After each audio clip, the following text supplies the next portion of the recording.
Welcome to Talkin Maine with the Bowtie Boy. I'm Tom Saviello, and I have my special guest and my special friend, Jared Golden, our congressman for this area, who's taking time out of his busy schedule to come and talk to us about what it's like to be in Washington. Ugh. Jared, bump. Welcome to the show. And so everybody again is watching. We are 6 feet separated, and we have permission from the university to do this without masks on. Somebody get me a tape measure like the Saturday Night Live skit there. I got to measure it out and move away from Tom. Yeah. Well, people are to sit naturally. You know, it's interesting. They came up with social distancing and said 6 feet away, and I've had people look at me and said, geez, that's Franklin County. That's pretty close. I'm not going to get within 6 feet of somebody. That's probably why we have a low incidence. Jared, welcome. It's true. Welcome. Good to be here. I think this is like the third or fourth time you've come on the show, and it's well appreciated. To me, you've done a great job in Washington and done the things that I'd hoped that you would do when you went there, is listen to everybody. We may disagree on some of the things you do, but that's okay. You did it thoughtfully and respectfully. So welcome back. Oh, it's good to be back, and you just made a great point. One of the things that I've been telling people is that, this first re-election for me, I think, we're not going to be talking mostly campaign stuff, but it's really about how my constituents feel about how I've, the job that I've done, but not just the job that I've done, but how I've gone about doing it is just as important to a lot of people, which you just pointed out. We may not always agree. But if there's a process, if we, myself and my staff, are listening to my constituents, explaining our positions, and people can see how I got from point A to point B in the decision-making process, I actually get a surprising amount, and people will say this is anecdotal evidence, but a surprising amount of phone calls or emails or letters coming in where people say, I didn't fully agree with you on that, but I really appreciated knowing your thought process and how you made that decision. And as a result, I feel well represented. And when I was served in the state of Maine, that was my goal. So people may not agree with me, but I had to be able to say, listen, I did this, I took this into consideration, and I made this decision. We may disagree, but I want you to know I did thoughts. And if you can give me something else that changes my mind, I'm more than willing to listen, and I think you've done the same thing. I don't think people understand that so well anymore, Tom. We were talking before the show started about people that don't want to do town halls anymore. They're scared of having conflict in regards to a public discussion, which should be okay.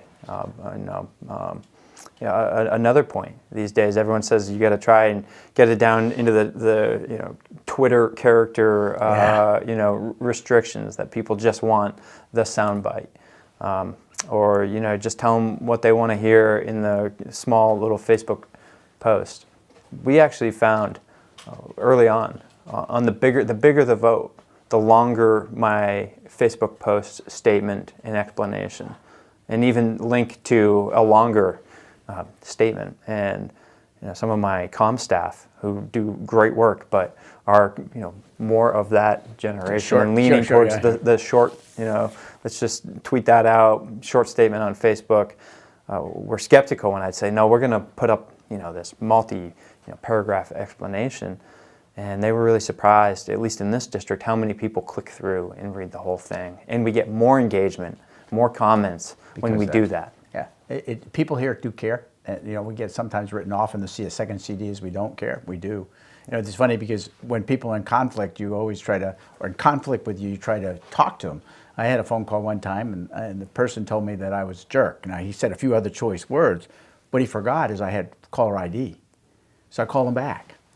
And I said, hey, whatever his name was, this is Tom Saviello. And there was silence on the other end of the phone. I said, I just wanted to call you to say, I appreciate what you think of me, but I don't think I am. And we had a great conversation. By the end, the guy goes to me, you know what? I'm going to vote for you next time. So it just, again, go back to these people and understand what their concerns are, which I think you do. So what is going on in Washington? I mean, we got a couple things to talk about. The group of the practical guys that want to have a solution, people.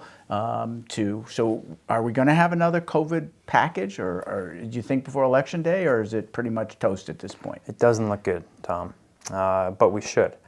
And I've been very clear about that. I think you've noticed. Back in May, when Democrats in the House, and that's my caucus, came forward with their proposed next steps from Congress to respond to coronavirus, they had the HEROES Act, and I voted against it. It was a $3.4 trillion proposal, and there's a lot of things in there that I supported. Continued support for our hospitals, our healthcare service providers, whether they're on the front end, right in the middle of responding to coronavirus in a place where there's an outbreak, or like so many places in Maine where we don't have as many cases, but still there's been a financial strain put upon the local hospital or doctor's office. They need more help. We need to invest more in testing. Everyone now agrees about that.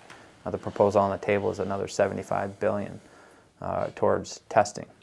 The White House is actually now in support of that as well. $50 billion more towards vaccine development. Continued support for small businesses, some of whom are telling me that they are on the verge of making some heartbreaking decisions as they look at the winter ahead, either to close their doors or lay people off. They're looking for certainty from Congress. What can I expect to help me make these decisions? They're waiting, and they shouldn't be waiting. People who still haven't gotten a job back after losing it back in March or April, or in the secondary wave of layoffs that we're now starting to see. There's a lot riding on this, and I don't think the country can wait until after the election. And if you stop negotiating now until after the election, well, then it's going to take you a while anyway when we get past the election. The recovery curve becomes so much more steeper.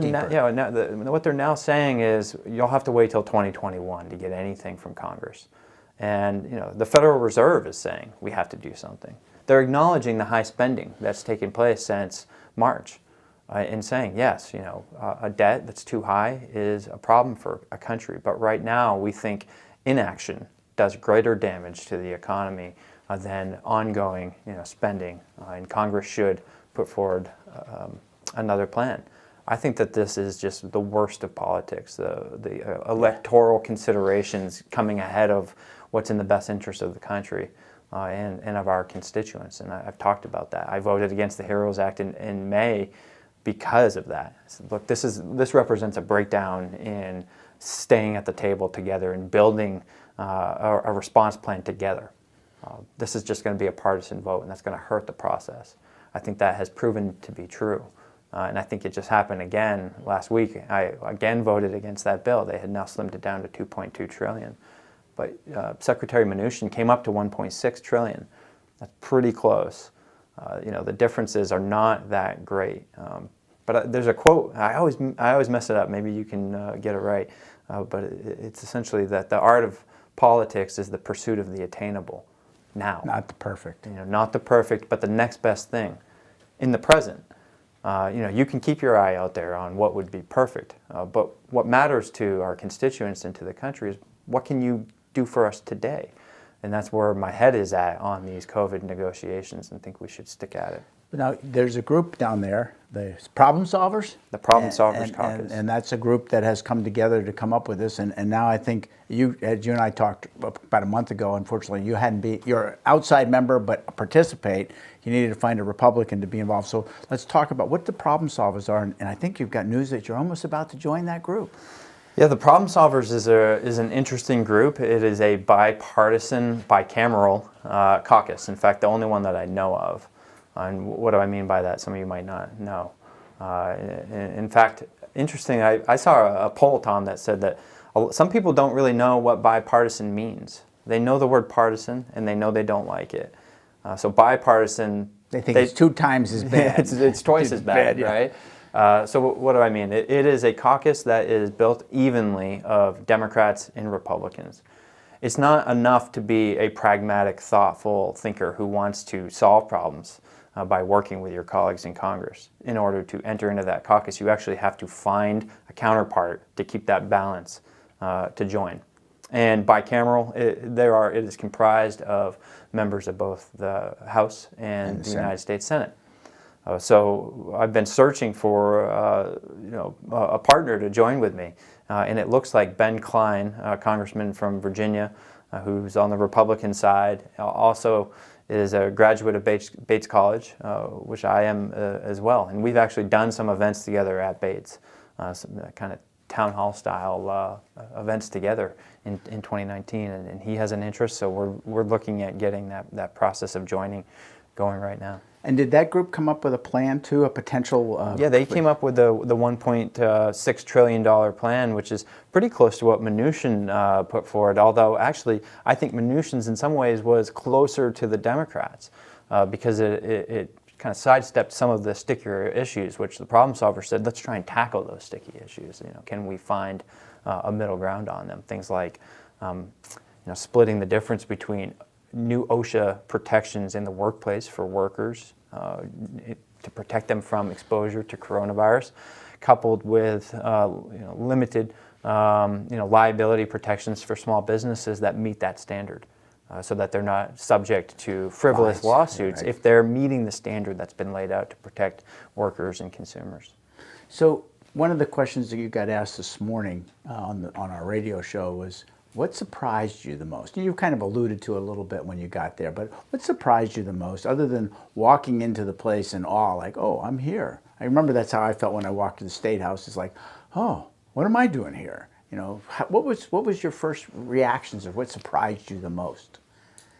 Oh, that the place is in the system is as broken as we all think it is. I think that Americans have this gut instinct that there's something wrong with our political system, how we elect people to begin with. Way too much money being spent, big corporate money is a huge problem. An individual struggles to have the same voice and be heard and compete the same in a system where there's just endless amounts of money, these super PACs, 501c4s, we call that dark money spending. It is not a fair competition, and we got to do something about that. And I think the American people know it instinctually. The gridlock. I mean, how does Congress continue to have approval ratings in the 20s and 30s? I mean, I've seen members of, Senator Michael Bennet is a big, someone I really support. A very common sense kind of guy from Colorado, and he stood down on the Senate floor one day, with these billboards showing all of the, somewhat, not very popular things that are more popular than Congress in the eyes of the American public. So this is embarrassing that this great institution is just falling apart right before our eyes. And it is at times, it feels even worse, now that I'm in there than I thought. One of the first things that I experienced, I went down, they were having a discussion about the rules. The House passes its own set of rules with every new Congress. And one of the topics of discussion someone brought up, he'd been serving for 20 or 30 years, big tall guy. And in order to get to work, that is covered as part of your office expenditures, your flight, whatever it is. If you take a train, like people say Joe Biden used to take the train from Delaware, he didn't fly. But that's covered. That's on the taxpayer dollars. You fly coach. If you want to fly first class, you have to pay yourself. And this guy was complaining, well, I'm big and tall and I don't have a lot of leg space and I have to spend, every week to upgrade to first class. Well, buddy, you're getting paid $174,000 to do this job. So if you want to fly first class, pay for it. But he wanted to change the rules so that he could put that on the taxpayers. And I just thought, you've been here for 20 or 30 years and you're so disconnected. You don't realize what an honor it is to have this job. It's a service. It's not about the pay to begin with, but to go above and beyond, that is such a bigger salary than most of his constituents. It's got to be, right? And you talked about the fact that one of the first things people are trying to do is increase their salaries down there. Oh, yeah.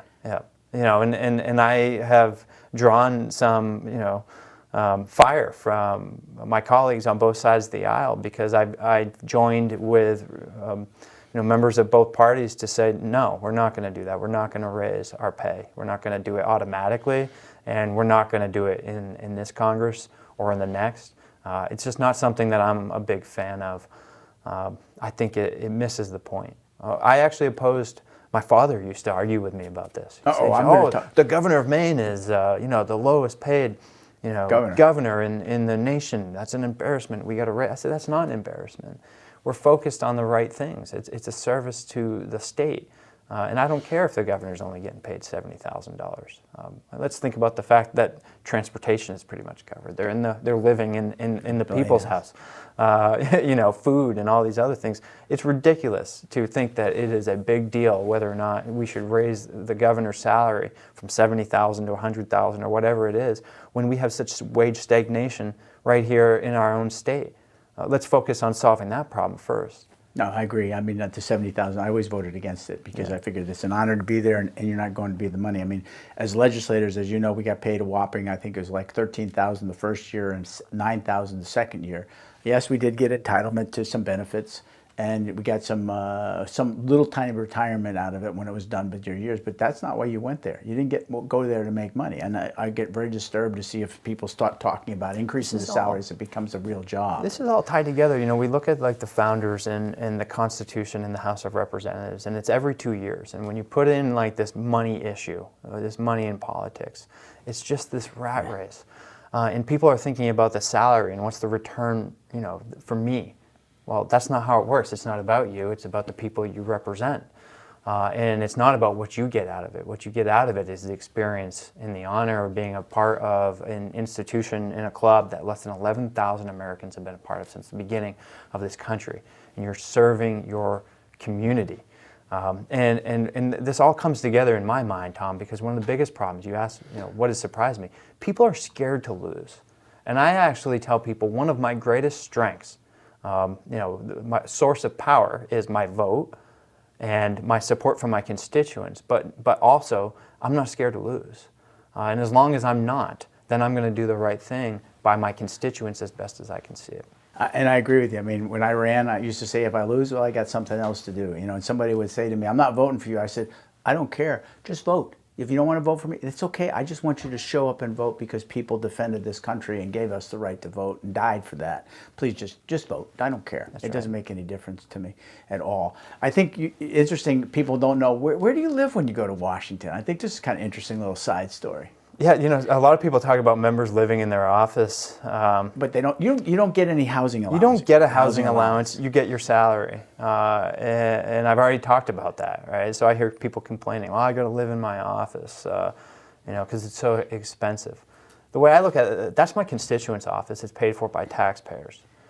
That's a place of business. I shouldn't be free riding on it and sleeping in that office. Not to mention, talk about a poor workplace environment. I mean, staff work hard there. Sometimes they work very late, and the boss is sleeping in the back. Like, come on. You see, I hate to sound like I'm gouging some of my colleagues, but it's like you see them walking around in the halls of Washington with like a towel and a shower kit. No. But I rent, and it's expensive. But that's just part of the cost of doing the job. So in Washington, for instance, I'm renting this little basement in a residential home of a retired woman who it's a 2-bedroom basement, and I'm renting with Congressman Max Rose from Staten Island. So think about the difference there. Staten Island, grew up in Staten Island, grew up in Leeds, Maine. Totally different approach to things, totally different people that we're representing, but we're living together in that basement, and it costs way more than what I pay for my house here in Maine. But I'm not complaining. Not complaining.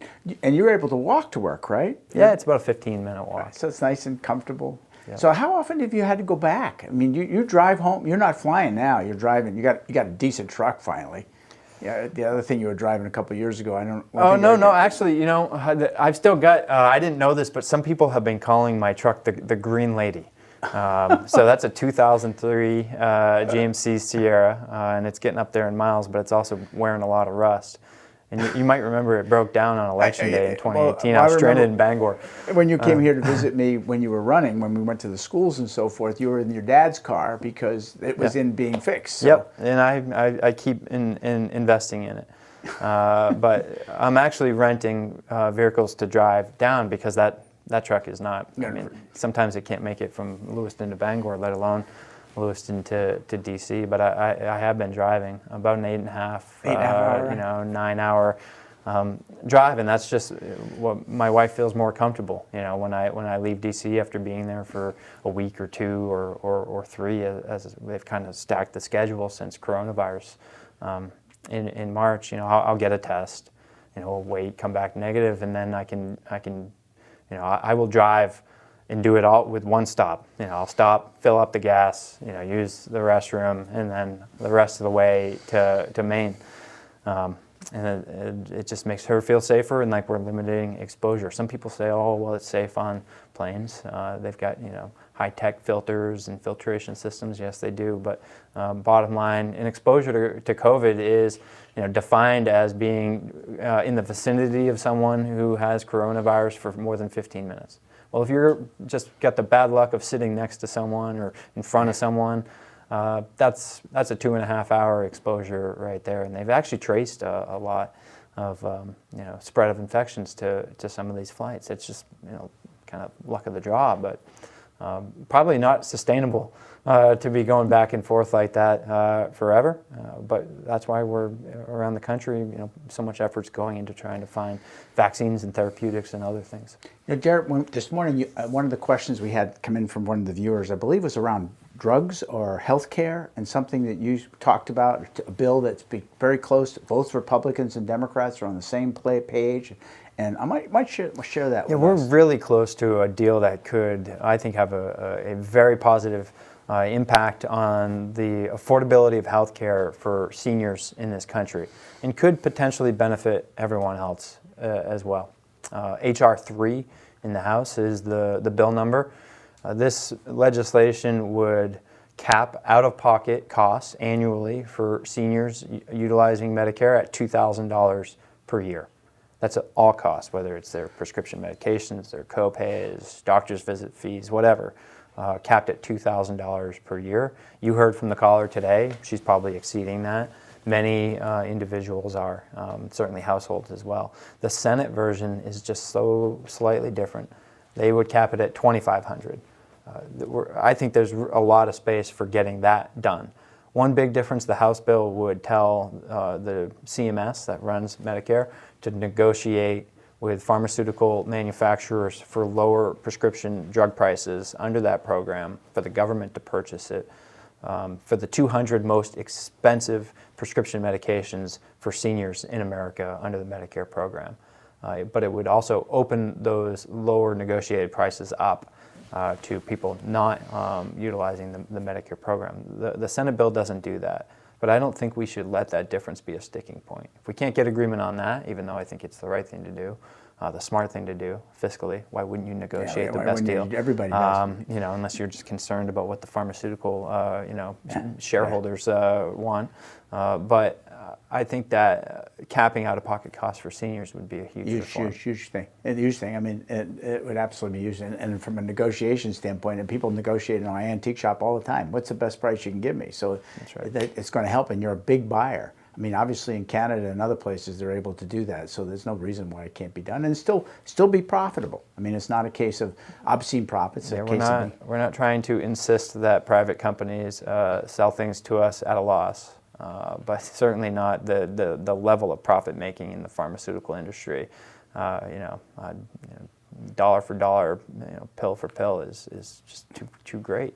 So people can feel it. In your 2 years now, I know what we should do is that anybody wants to tune in, I think the phone number that they need to call your office, wasn't it 241-6767? You got a good memory there. I think that might be right. 207-241-6767. Dan gave me the thumbs Maine up. office. That's the Lewis, just so people call, because we forgot to put that up on the screen. But if you get a chance, the number is 241-6767. He's got a great staff down there, except for this Dan guy. You know, he's kind of Dan and Emily and Kathy. Yeah, they've all been great. You ask for any one of them, they're going to do the best they can to help you. And I know that your office has been extremely helpful to Christine, my partner, about helping with her the COVID payments and so forth, and understanding what I have. One thing I'll share with you, a side story, is that, we got the first $1,000 helped us get by.